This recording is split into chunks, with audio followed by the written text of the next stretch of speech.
Hello students, this video will cover ray diagram for convex lens।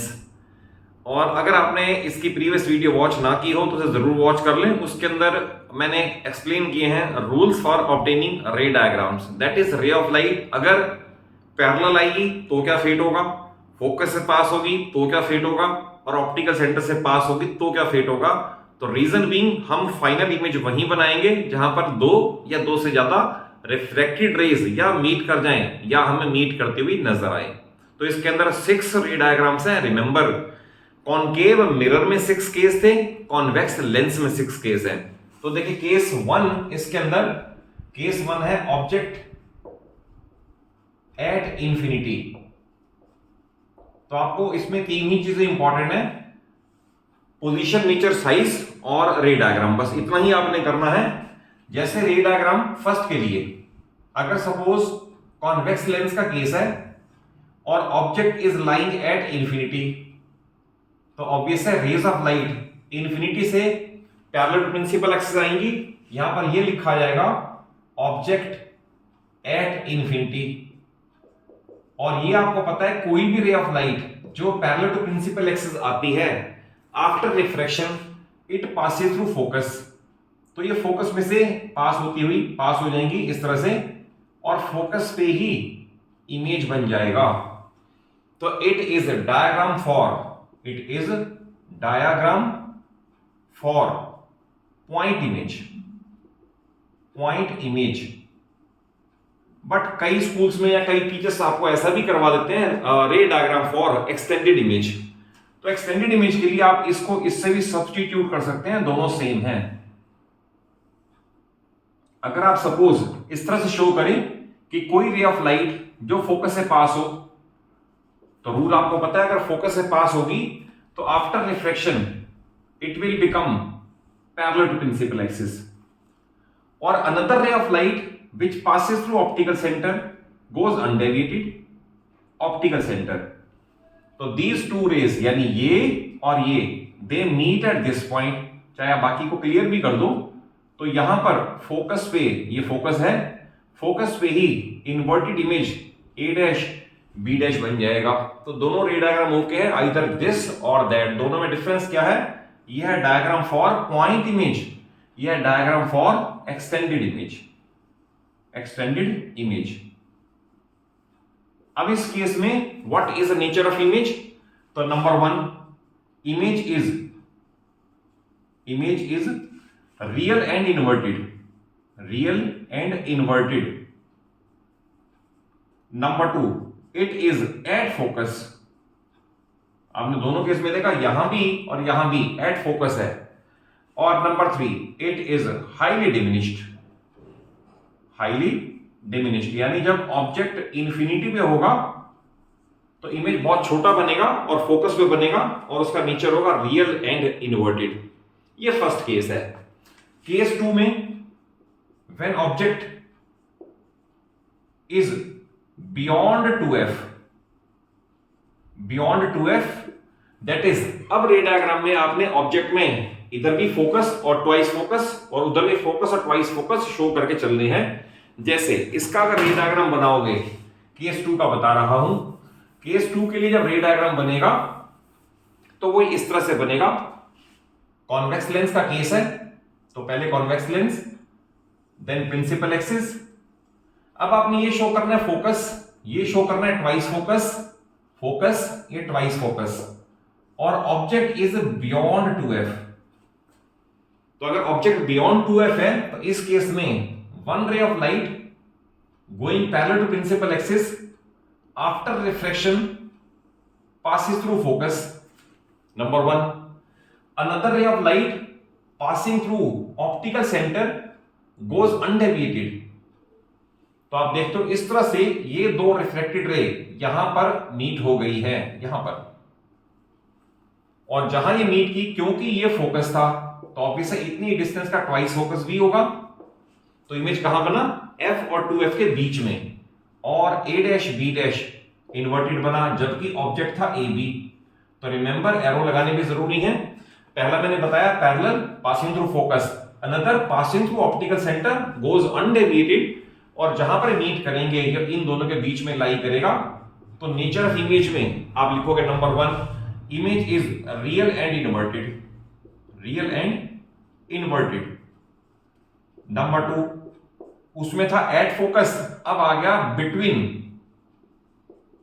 Between F and 2f, F और 2f के बीच में। और number 3, it is smaller in size और diminished, smaller in size और diminished, यानी image का size छोटा होगा as compare to size of object. It is case 2। Then case 3 में पहले इंफिनिटी पे थे, फिर बियॉन्ड 2f थे। थर्ड केस आएगा when object is at 2f, यानी जब ऑब्जेक्ट ट्वाइस फोकस पे हो तब क्या होगा। देखिए इसमें इस रे डायग्राम में तो कॉन्वेक्स लेंस, और कॉन्वेक्स लेंस में ये प्रिंसिपल एक्सिस, और ये सपोज आपने f रखा और ये 2f रखा, तो इस केस में ऑब्जेक्ट आपने रखा है 2f पे, it is focus, it is twice focus. कई बार इधर f1 f2 दे रखे होते हैं, उससे कोई डिफरेंस नहीं पड़ता। ऑब्वियसली ये इंसिडेंट रे की साइड है और वो इमेज फॉर्मेशन उधर होगा। Otherwise it should be clear कि ये फोकस है, ट्वाइस फोकस है। अगर आपने ऑब्जेक्ट को ट्वाइस फोकस पे रखा तो लॉ वही है, ray of light which goes parallel to principal axis after refraction passes through focus, ये पहला। Second, any ray of light passing through optical centre goes undeviated, और ये रिफ्लेक्टेड रे है और ये रिफ्लेक्टेड रे है, जहां मीट कर जाएंगे क्लियरली ये सेम साइज का बनेगा। जितने साइज का ऑब्जेक्ट था ए बी, अपने आप ही उतने ही साइज का इमेज बनेगा ए डैश बी डैश। और ये अगर f था तो ये ट्वाइस ऑफ f है, ऑब्वियस है f1 इधर है तो उधर f2 ले लोगे, तो इमेज भी कहां बना, एट 2f। तो इस केस के अंदर नेचर में आएगा number 1 real and inverted. Remember 5 case में रियल इनवर्टेड ही बनेगा, एक केस आएगा जब वर्चुअल एंड इरेक्ट बनेगा। नंबर 2 एट 2f, आपने देखा ऑब्जेक्ट भी 2f पे था, इमेज भी 2f पे ही बनेगा। और number 3, it is having same size as size of object. ये हो गया केस 3। अगेन पहले इंफिनिटी पे थे, फिर बियॉन्ड 2f थे, फिर आगे एट 2f। अब नेक्स्ट केस आएगा केस नंबर 4। आप इनके साथ साथ नोट्स भी प्रिपेयर कर लें सो दैट उसके बाद लर्न करना इजी हो जाए। केस नंबर 4 इसका ये आएगा, object between f and 2f, between focus and twice focus. तो देखिए इसके रे डायग्राम में ये कॉन्वेक्स लेंस, प्रिंसिपल एक्सिस, अगर सपोज ये फोकस है और ये ट्वाइस फोकस है, फोकस एंड ट्वाइस फोकस, तो object will be kept between f and 2f। इनके बीच में कहीं भी आपने ऑब्जेक्ट को शो किया, अगर इसके बीच में शो करोगे तो रूल वही है, a ray of light going parallel to principal axis after reflection passes through focus, ये फोकस से पास हो गई। और another ray of light passing through optical centre goes undeviated, और एक ये रिफ्लेक्टेड रे है, एक ये रिफ्लेक्टेड रे है, जहां मीट करेंगे क्लियरली वो इमेज आपको बड़ा ही नजर आएगा। तो a dash b dash should be higher than ab। ये ऑप्टिकल सेंटर मार्क कर दिया और ये एरोज लगा दिए। अगर ये फोकस है तो इसकी अप्रोक्सीमेटली इतनी डिस्टेंस पे ट्वाइस फोकस भी जरूर होगा। Then what is the nature of image, again it is real and inverted. आपको मैंने पहले बताया 5 केस तक यही चलेगा, real and inverted. Number 2, it is formed beyond 2f, अगर f और 2f के बीच में था तो बियॉन्ड 2f। और नंबर 3, एनलार्ज्ड और मैग्निफाइड, एनलार्ज्ड और magnified, that is size of image बड़ा होगा as compare to size of object. आपको मैं वैसे बता दूं कि अगर टू द स्केल आपने कहा सपोज ये डिस्टेंस 5 सेंटीमीटर ली, तो ये भी 5 ही लेना, ये भी 5 लेना, ये भी 5 लेना, तो अपने आप जो नेचर है ना वो अपने आप बढ़ेगा। जैसे मान लो इस केस में मैंने कहा सेम साइज, तो सेम साइज ही बनेगा प्रोवाइडेड डिस्टेंसेस इक्वल हो। अगर कोई स्टूडेंट ये करेगा ये ले लिया 5 सेंटीमीटर, ये ले लिया 7 सेंटीमीटर, तो फिर रे डायग्राम भी इनएक्यूरेट हो जाते हैं। ये हो गया case number 4। Then case number 5। Case number 5 और क्लोज आके, that is object at focus. Object at focus. तो इनफैक्ट ये रे डायग्राम फर्स्ट वाले रे डायग्राम का उल्टा है। आप उसी में एरो इन्वर्ट करके भी लगा सकते हो और अदरवाइज ऐसा रे डायग्राम भी बना सकते हो कि ये फोकस है और फोकस पे ही ऑब्जेक्ट रखा हुआ है। तो अगर फोकस पे ऑब्जेक्ट रखा हुआ है तो रेज ऑफ लाइट जो भी फोकस से पास होके जाएंगी, जो भी रेज ऑफ लाइट फोकस से पास होके जाएंगी, तो वो after reflection become parallel to principal axis. All such rays become parallel to principal axis. तो only we write image at infinity. Image at infinity, बस इतना ही लिखना है। इस केस में नेचर वाले में वो फिर सेम है, रियल एंड इन्वर्टेड, क्योंकि 5 केस तक सेम रहेगी, रियल एंड इन्वर्टेड। और नंबर 2 आएगा eight infinity, image is form at infinity. और नंबर 3 उसमें था एनलार्ज, इसमें आएगा हाईली एनलार्ज और हाईली मैग्नीफाइड। Highly magnified. आप याद कर लो कि केस 1 में जब ऑब्जेक्ट इंफिनिटी पे था तो इमेज फोकस पे बना था और वो हाईली डिमिनिश था। ये उसका उल्टा केस है। इस केस में हाईली एनलार्ज होगा या हाईली मैग्नीफाइड होगा। और सबसे इंपॉर्टेंट जो रे डायग्राम जरूर आता है, आपको खुद बाय हैंड प्रैक्टिस करनी है, लिख के देखना है, बना के देखना है। अदरवाइज एग्जाम में पहली बार बनाओगे तो इट इज वेरी लाइकली कि गलत ही बनेगा। और सबसे इंपॉर्टेंट है, इस पे बेस्ड न्यूमेरिकल्स भी सब्सिक्वेंट वीडियोस में कवर होंगे। लास्ट केस है इसके अंदर, object between focus and optical centre. तो ये अलग वाला केस है। तो इस केस में आपने ये कॉन्वेक्स लेंस का केस लिया, प्रिंसिपल एक्सिस, और आपने ऑब्जेक्ट फोकस से भी पहले रख दिया। यहां पर अगर फोकस से भी पहले रख दिया, रूल वही फॉलो होने हैं। एक रे ऑफ लाइट जो पैरेलल जाएगी वो आफ्टर रिफ्रैक्शन फोकस में से पास होगी। सपोज यहां फोकस है, ये फोकस में से पास हो गई एफ में से। और another ray of light which passes through optical centre, ये रहा ऑप्टिकल सेंटर, ये गोज अनडेविएटेड।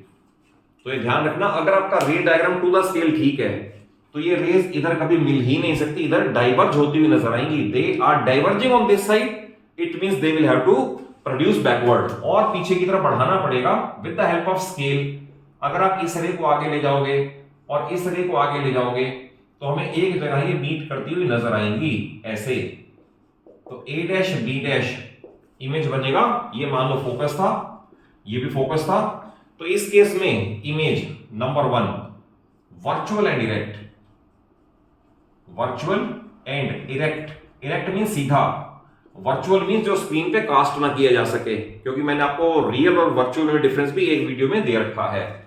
और number 2 on same side of lens. On same side यानी जिधर ऑब्जेक्ट था उधर ही होगा, सेम साइड ऑफ लेंस। और नंबर 3 मैग्नीफाइड और एनलार्ज्ड। तो मैग्नीफाइड और एनलार्ज्ड। और ये रे डायग्राम इसे वो भी बोलते हैं कि how a convex lens of short focal length is used as a magnifying glass. यानी किसी अक्षरों को या किसी थंब इंप्रेशन को बड़ा करके देखना हो या एनलार्ज करके देखना हो, तो उस केस में we take a convex lens, हम उसे उसके पास रखेंगे और उसे इस तरह से एडजस्ट करेंगे कि जो रिटन मटेरियल है वो फोकस और ऑप्टिकल सेंटर के में बीच में आ जाए। तो हमें उन्हीं का ही, यानी थंब इंप्रेशन है या सिग्नेचर है, उसी का बड़ा इंप्रेशन हमें उसी साइड पे नजर आ जाएगा। तो this is also a case of simple microscope. What is simple microscope? A convex lens of short focal length is called simple microscope because ये भी मैग्नीफाई तो कर ही रहा है, मैग्निफिकेशन कर रहा है। बट अगर आप पूछे व्हाट इज कंपाउंड माइक्रोस्कोप, तो कंपाउंड माइक्रोस्कोप में एक आई पीस होगा, एक ऑब्जेक्टिव होगा, फिर 2 ट्यूब्स होंगी, वो आप लैब में देखते हो। बट सिंपल माइक्रोस्कोप पूछे तो ये भी सिंपल माइक्रोस्कोप का काम कर सकता है। तो अगर कॉन्सेप्चुअली समझ आया हो, वीडियो अच्छी लगे तो जरूर अपने सभी फ्रेंड्स को शेयर करो और इसे अच्छा सा लाइक दे दो और चैनल सलूजा क्लासेस को जरूर सब्सक्राइब कर लो। आपको इस चैनल पे पूरी 9th और 10th का पूरा सिलेबस यहाँ पर अवेलेबल हो जाएगा, और वो भी बड़ी इजी और सिंपल लैंग्वेज में। Thank you for watching the video.